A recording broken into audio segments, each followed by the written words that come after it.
You're listening to The Alex Jones Show.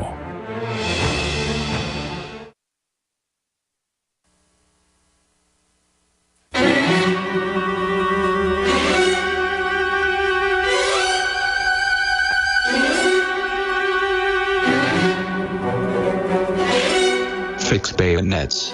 We are now entering overdrive. That's right.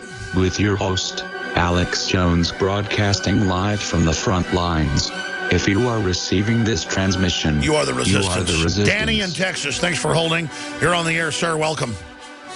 Much good from the big state, Alex. Real quick, for a couple of things, maybe if I can get them out. When the SHTF, we got thousands of Union troops in the country.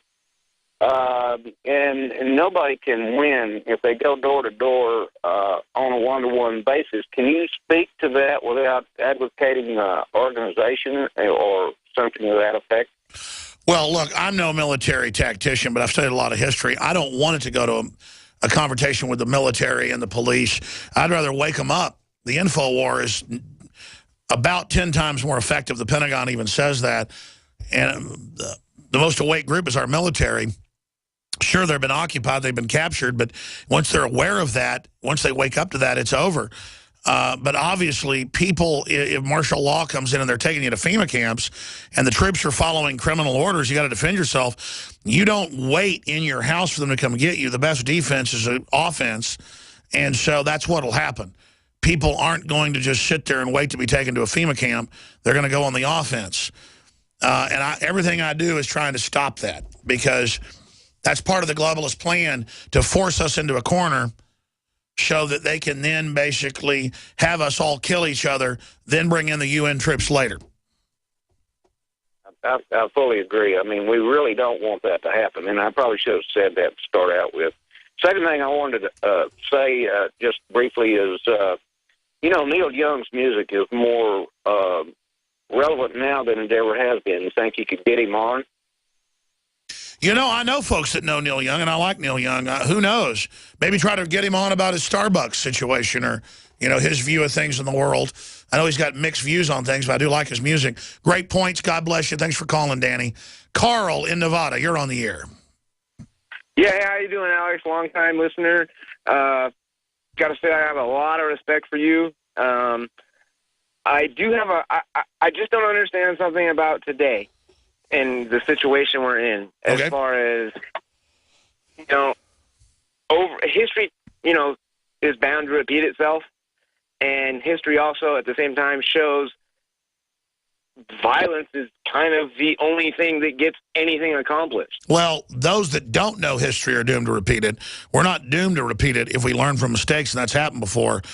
But we're affecting the future battle space as well right now. Okay, so what we're doing is getting our numbers up if they're going to go ahead and start a physical confrontation so that we have a chance to win. Listen, they're in trouble. The globalists are reviled. And we just need to keep pointing out they're the authors of almost every problem. They're the ones that are going to get the police and military in a bloody civil war. How about we just expose them and reverse course? Because it doesn't seem to be heading that way. I mean, no, things are not going well for them on many fronts, and I just don't know. Listen, you need to start exposing the globalists politically, and then they would stop doing what they're doing. They're not getting heat. David Rockefeller, Brzezinski, all these people, they need to be confronted peacefully everywhere they go. Because if you won't fight hard in the info war, you will never fight in a physical war. Motorhead in Tennessee, you got about 45 seconds. Go ahead. Hey, Brother Alex. Do you know who Dr. Wynn Parker is? No, I don't. He's got a show on Sundays on RBN radio, and he's a big guy. He's old.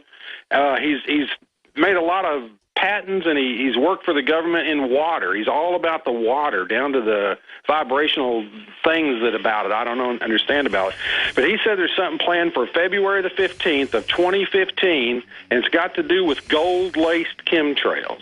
I got one other thing to say, and it's about Christianity. I was raised a Christian, but it sure seems like when King James and them took this thing over and rewrote it, they just rewrote themselves a roadmap to do this to us. So, love you, man. Keep up the good work. All right. Appreciate your call, buddy. Love you guys, too. I'm sorry I'm out of time for Adrian. Lord willing, we'll be back tonight, 7 o'clock, the Nightly News, and back tomorrow, 11 a.m. What good is... Folks, we'll be right back. The government's Department of Homeland Security is buying up loads of ammo. At the same time, they're restricting civilians' rights to own and purchase firearms.